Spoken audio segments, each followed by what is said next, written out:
as part of Iran's retaliation, not only against Israel by attacking Israel, but that they will forewarn Gulf countries that they will attack the American bases in their countries. Let's go back to France itself. My friends say any outcome that materializes is a bleak one. The AfD party is very strong in East Germany and very weak in West Germany. Is this a prelude to Germany breaking up again? This is a question that nobody seems to be posing, but it's there. The warnings are there through the AfD party.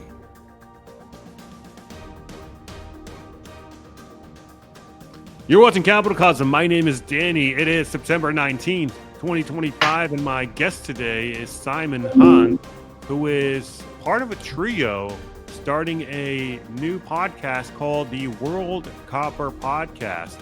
First episode's already up, guys, so be sure to check it out. Simon, thank you so much for coming back on the show, my friend. Well, thank you very much for having me. And this is somewhat different from our past interviews, since I'm here to promote a new podcast which is basically on copper. But being on copper, you have to look at the macroeconomic and the financial situation as we move forward in a very fractured world. Yeah, of which we will be discussing in this episode, guys. So just be aware, we are going to talk about the macro and the markets and all that stuff that you come to enjoy with our interviews here with Simon. But we are going to look into this new project that Simon's engulfed himself with. So, Simon, go ahead. Didn't mean to interrupt. No problem at all. The first question is this: why are three old-timers in the industry starting up a new World Copper podcast? The three being nicknamed the Three Copper Musketeers, Andy being D'Artagnan, Juan Carlos Aramis, and myself, Athos. We decided that the three of us have combined views from long experience of the industry, each coming from a different part of it, that can add value to those directly involved in copper, whether as producers, fabricators, end users, or traders, and in fact, the whole financial community. Too much focus is being given to the shorter term. Copper consumption must benefit from future consumption, coming from data centers, renewables, EVs, and the needed requirements for increased electricity production. The big question is how do we get from here to there in a very fractured world? It is this fractured world that will dominate the industry on how we get from today's globally flat copper consumption to trend growth becoming 4%, thus returning to what has been the average growth since 1900. Our first podcast, which we have released, focused on the America's introduction of tariffs and the general consequences for global copper flows and physical demand. But the big and crucial debate which we have is this: what will be global and China's growth? Will it be another decade of linear growth driven by central banks once more rescuing their markets and their economies from fracturing, thus entering an inflation-driven few years in which inflation rises faster than GDP? Or do we just see global trend GDP continuing on its recent growth trajectory of 2 to 3% a year? Then there could be the impact of escalating geopolitical tensions, whether it be wars escalating in Europe or the Middle East, What will be the impact, for instance, of funds exiting Europe, which, by the way, they've already started so doing, and Europe introducing capital controls? As global banks are so interconnected, what will be the global consequences for financial markets and global business activity? What then will be the impact on copper consumption? Another still unresolved uncertainty will be the consequences of Washington's tariff policies. How will China react? Will they stand firm but give a little on relatively easy items like TikTok, but not giving an inch on the big issues? On tariffs, the Bank for International Settlements, the banker to the central banks, just wrote in a new report. In principle, for countries that levy them, tariffs should resemble a supply shock, raising prices and lowering domestic incomes and output. For countries on the receiving end, they should resemble a demand shock, reducing economic activity and inflation. In practice, the consequences will be far more complex, as they depend not only on tariffs themselves, but on how the tariffs affect global supply chains. They also depend on the ability and willingness of households and businesses to substitute away from goods subject to tariffs. These questions have not yet filtered into equity markets or physical demand for copper. Will they soon? How we conclude the macro environment will determine both the future of copper consumption and thus production, and hence copper prices. Each of these subsets have their own idiosyncrasies, consumptions being substitution through technology, and mining being rising costs, lower grades, and the location of new production, perhaps in more risky parts of the world. In each section that we focus on, we will be inviting knowledgeable experts to help our debate, in the process adding value for the industry, investors in copper, and the financial community. How we will accomplish our task is the next important question. The rest of this year, following our first podcast earlier this month, will be followed by 3 more podcasts, being monthly. Interested parties will have free access. This should lay the foundations for creating a viable and strong subscriber community starting in 2026. Thus, to conclude, if my memory serves me right, the 3 musketeers won their battles, so will the copper musketeers. Thanks for hearing me. For sure. So, Simon, we have a ton of gold podcasts, silver podcasts, but not many, if any at all, that I can think of purely dedicated to copper.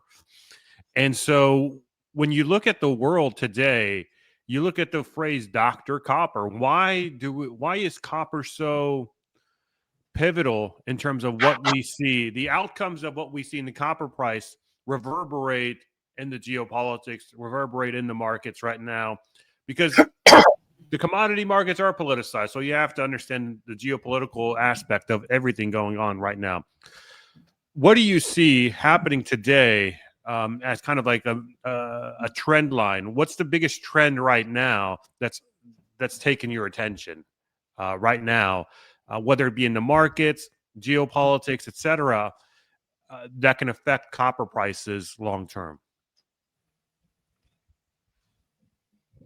Big question. I think let's put this in a total context. Everything that we look at points to the fact that equity markets, are topping out. that America is in recession and that next year we will see that recession continuing and getting worse. How much, I hesitate to forecast, but at least by -2%. In Europe, there is a high risk that one way or another, probably not through putting troops into Ukraine, Europe will support Ukraine in NATO's war against Russia. As soon as that is perceived to be starting, funds will accelerate their exiting from Europe. They've already started.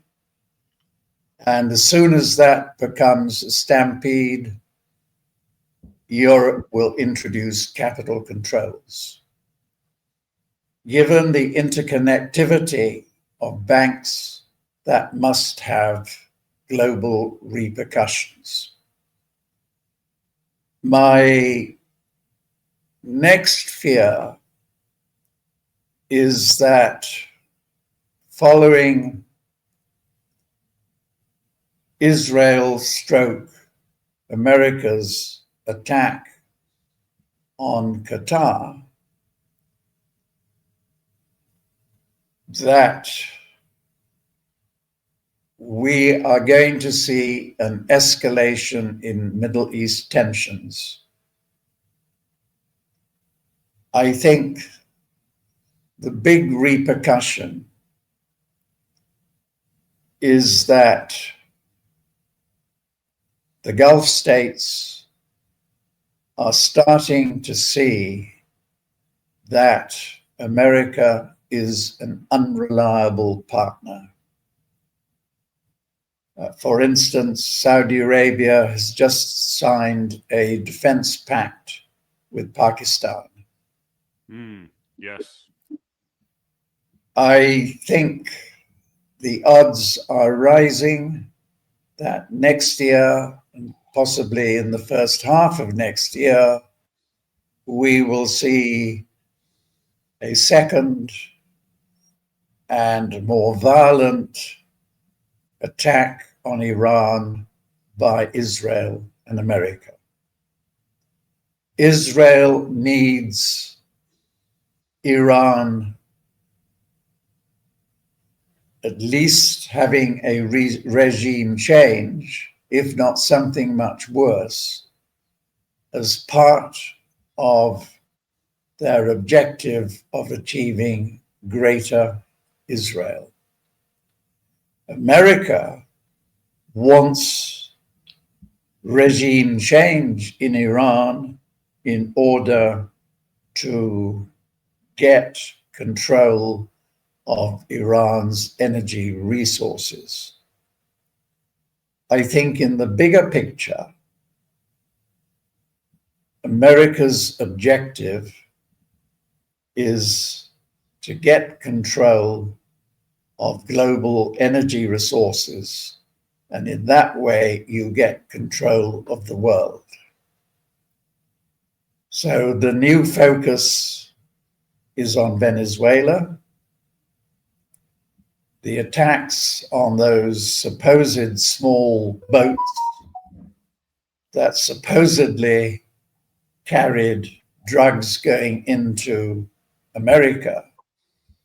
Well, the facts show that the boats were empty from the photos, that they were heading in the wrong direction, and they did not have enough fuel anyway to get to America. So it's another false flag operation with the intent on attacking Venezuela. The problem with that intent is that both China and Russia have stated publicly, we support Venezuela. So despite Washington's talk about wanting peace, the reality is that the forces in Washington want continued control of the world and thus their hegemony. So we come back to our constant theme, which is the game being played between the BRICS group of countries who want a multipolar world, and America's and her allies want continued a unilateral world. Copper is part of this big picture. How can America control the flow of copper into China? That's one of the big pieces of this grand puzzle. So let's take it back to the very beginning of what you just laid out here, Simon. You talked about this new defense pact agreement between Saudi Arabia and Pakistan. The significance being that Pakistan has nuclear weapons. It's Correct. so Pakistan isn't some lightweight. I mean, there is some significance to it. So in effect, what Saudi Arabia is doing, it's diversifying its defense, essentially. It's not putting all of its eggs in the American basket. Now it's seeking out the likes of Pakistan. My question to you is, if we are seeing a defense pact between Pakistan and Saudi Arabia, what is the nature of Pakistan's relationship with, I don't know, Iran? And could Pakistan act as a conduit between Saudi Arabia and Iran? Around this time last week or so, you had a big Arab summit that included all the Gulf countries and even Iran itself.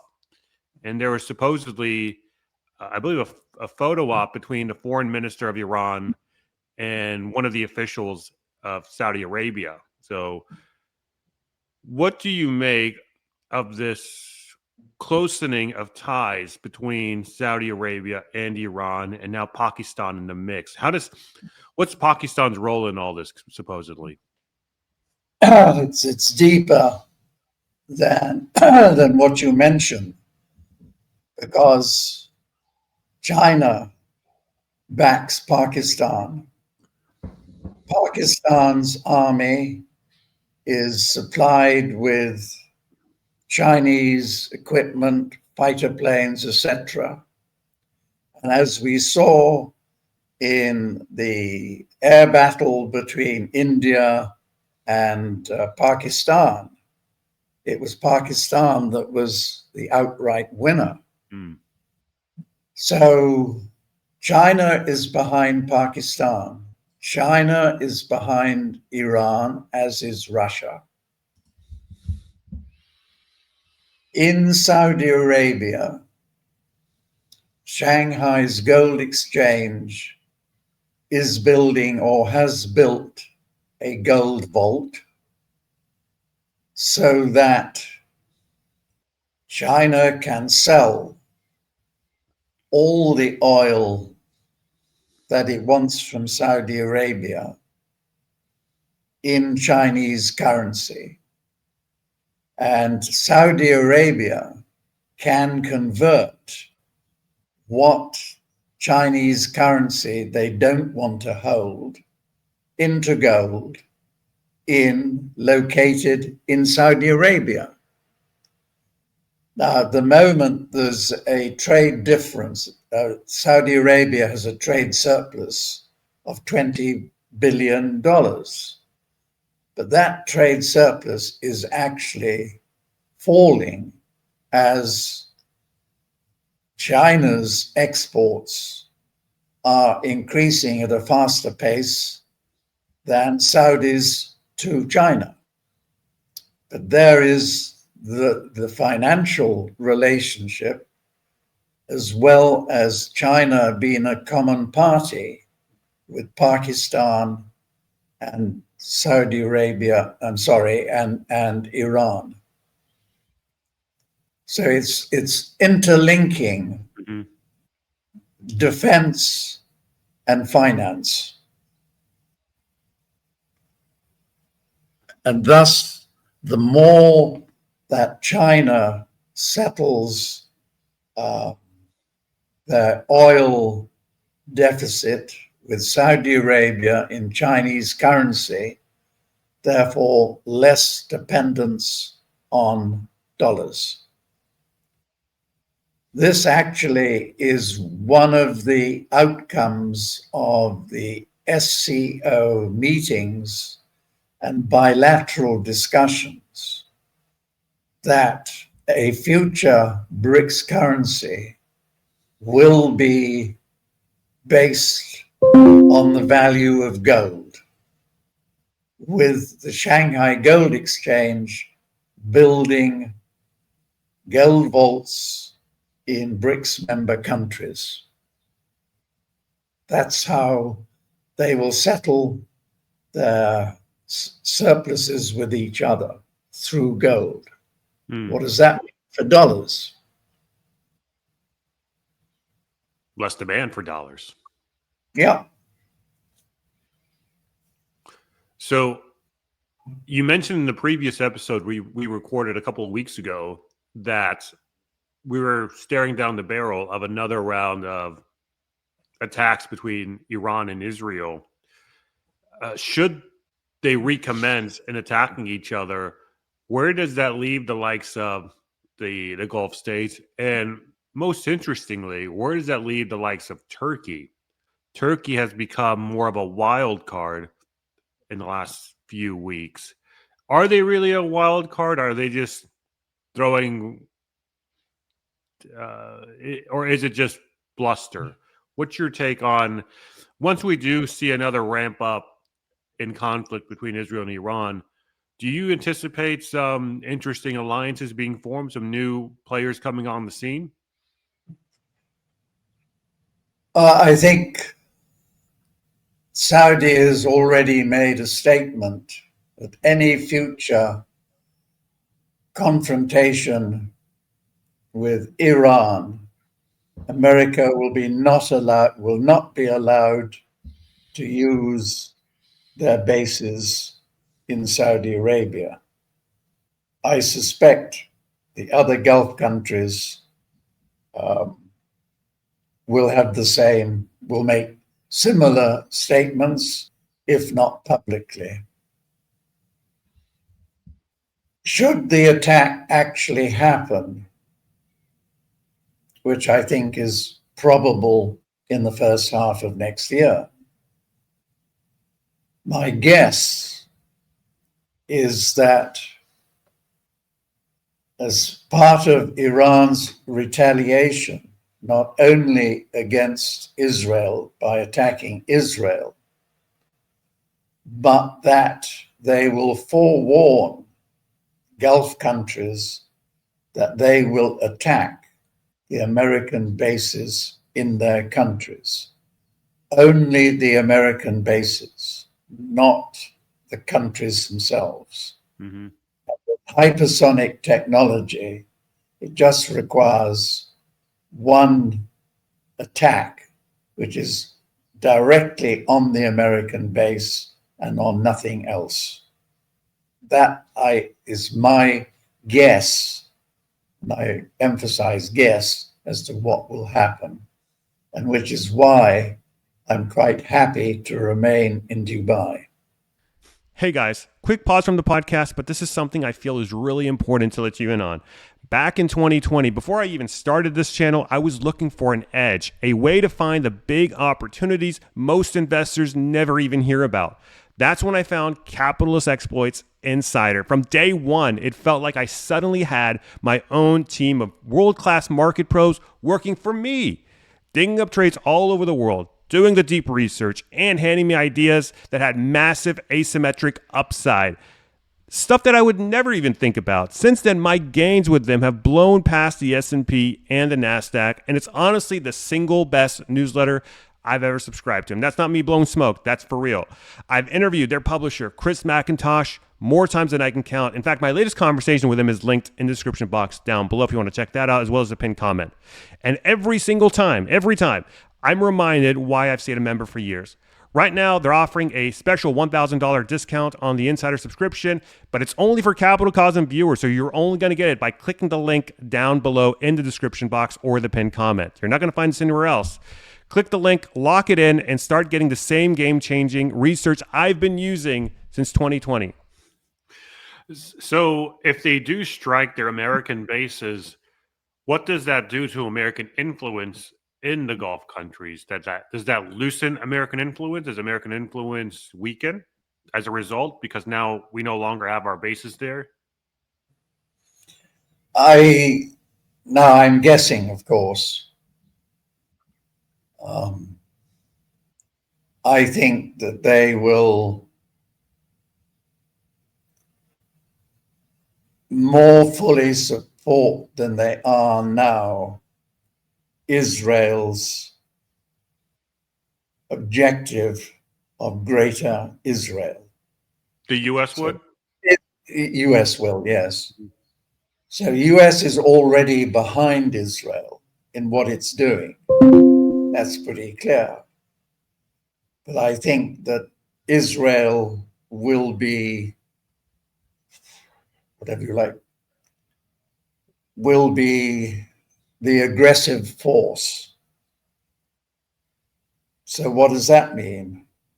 Well, first of all, we will have to know the result of any attack that is made by Israel and America on Iran. And Iran's retaliation this time will be very vicious. Their defenses have been strengthened by Chinese and Russian missile defense forces being put in place in Iran. What happens in the future will really depend the extent on which Iran destroys Israel. So this just came out yesterday, and it's been making the headlines lately. And it says Iran withdraws resolution to ban attacks on nuclear sites following U.S. pressure. Are they going to strike Dimona this time around? Because that's what it sounds like. I think the answer is yes. That's my guess. And what would be the second order effect of that? How will the U.S. and Israel respond if they do something like that?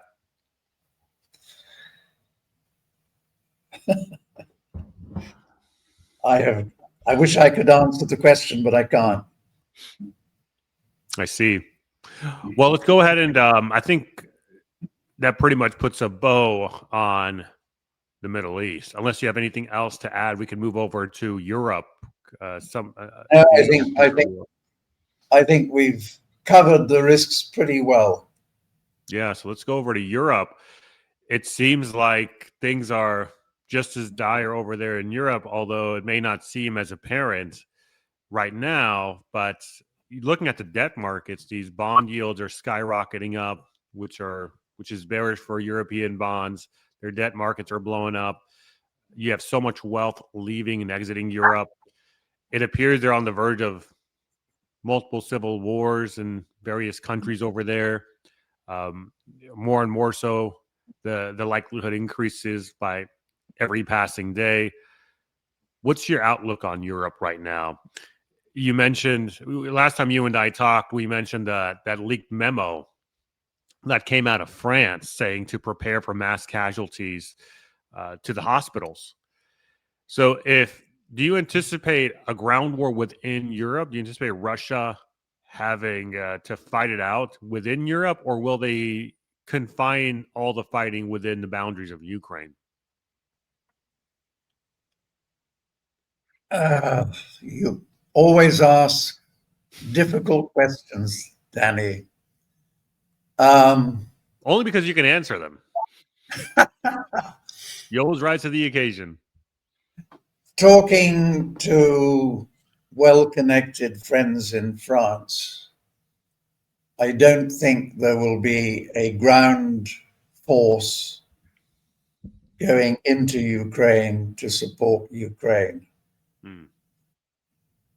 I think that it will be air support, missile support, long-range missiles going into Ukraine. And the first, well, let's go back to France itself. My friends say any outcome that materializes is a bleak one. It's both political. If there is an election tomorrow, Le Pen will win hands down. How does France get out of its financial and debt difficulties? It will first, if it has not already, approach the ECB. All the ECB can do is to flood the system with money. Where does the money come from? The printing press. If that doesn't work, they will have to go to the IMF, and all IMF bailout treaties include austerity programs. Germany is another wild card. The Bundesbank now, as well as the audit office, have come out publicly and said that the 100 billion that is being proposed by the Chancellor will be used to fill gaps in state budgets rather than for what they're supposed to do, i.e. defense and infrastructure. So now you've got an internal debate between the government and the big financial governmental institutions at war with each other. Then, which is possibly the biggest internal war in Germany, the AfD party is very strong in East Germany and very weak in West Germany. Is this a prelude to Germany breaking up again?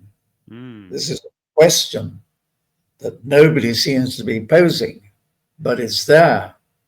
The warnings are there through the AfD party.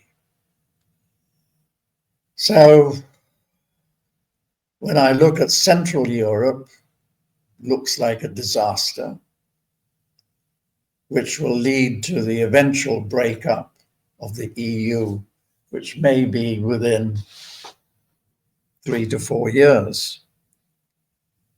I think what used to be the dogs of the EU are now the thriving parts of the EU: Spain, Italy, Portugal, Southern Europe.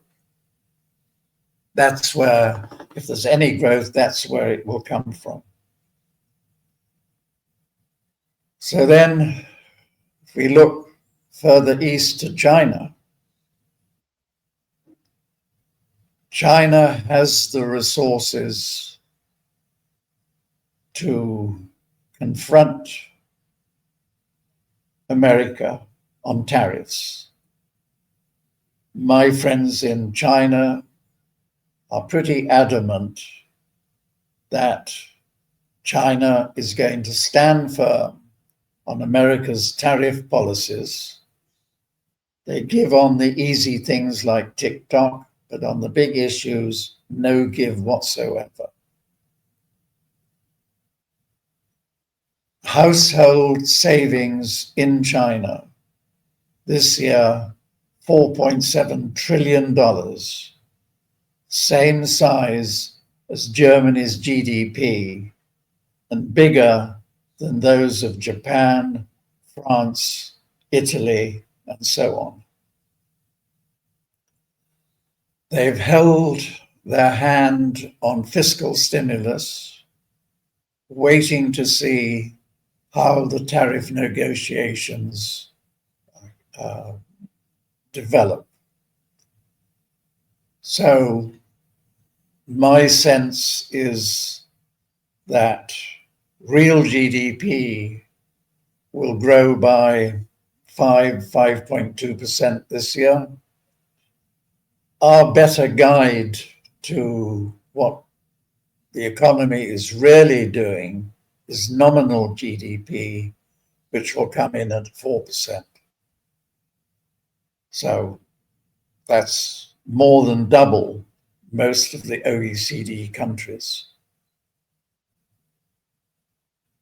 And then when you look at what China, as I mentioned earlier, is planning to do on, one, its own currency, and two, that of the BRICS, the day will come when China will announce that its currency is supported by the gold that it owns, which in the private sector is 25,000 tons plus, and in the state sector, the same amount. The second thing that China is planning to do is not just having gold as a passive reserve, but changing its tier 1 status into an active monetary status so that gold can be physically used to finance trade and finance. Big change. Yeah, if you were to draw a dividing line between the two axes today, you'd have the West on one side and the East on another side, both of which are led by, the West is led by the United States and the East is led by China. But you look and at Russia. Yeah. But you look at the involvement. You compare and contrast the involvement of China and the U.S. with respect to all of these different war zones and conflicts around the world. The U.S. is or was heavily involved in the Ukraine war, albeit it was through proxy. The U.S. was involved in the Iran-Israel war. But you don't see the same for China. China does, at least not at face value. I don't see China's fingerprints all over the Iran-Israel war. I don't see China's fingerprints all over the Ukraine war. Do you see it that way too? And what does that mean? I mean, doesn't that benefit China in the end? Isn't this giving them more of an upper hand the more the U.S. Wraps itself into conflict and war while China just sits back and grows their economy? I don't think throughout history China has been an aggressor until somebody attacks them. I mean, they have had a history of being invaded, but they are fully supporting their strategic ally, Russia, in the war against NATO. And they have made it very clear publicly that they are behind Iran. They've made huge investments in Iran, the energy sector, manufacturing. There's a 25-year agreement between the two countries to develop Iran's manufacturing sector. They are developing Iran's huge copper resource, the Sarchesme mine.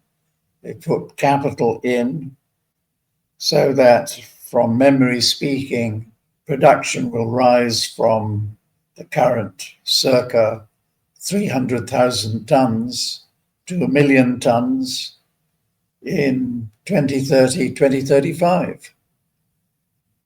So effectively, China's war, as you might call it, is through trade and investment, not through bullets and missiles.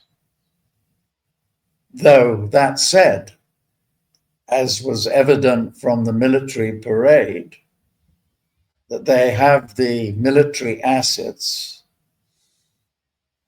to defend themselves and, if necessary, to attack aggressors.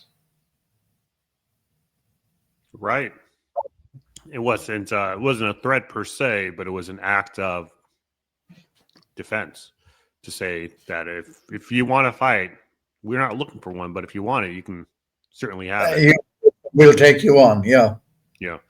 Well, Simon, it's been a wonderful episode, as it always is. Anything else that you want to get into before we sign off here? I think, Danny, we've covered everything.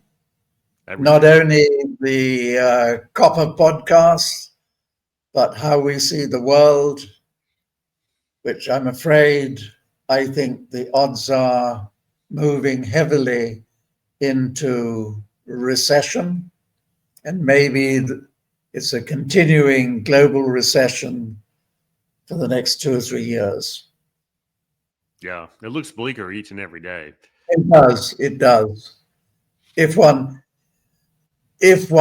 is looking at real numbers and real policies, America is in recession and will remain in recession probably throughout next year.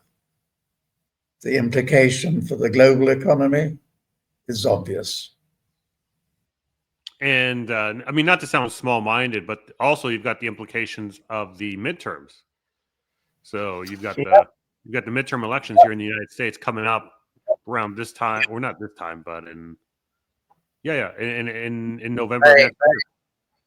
November next year, is it? Yeah. Yeah. Well,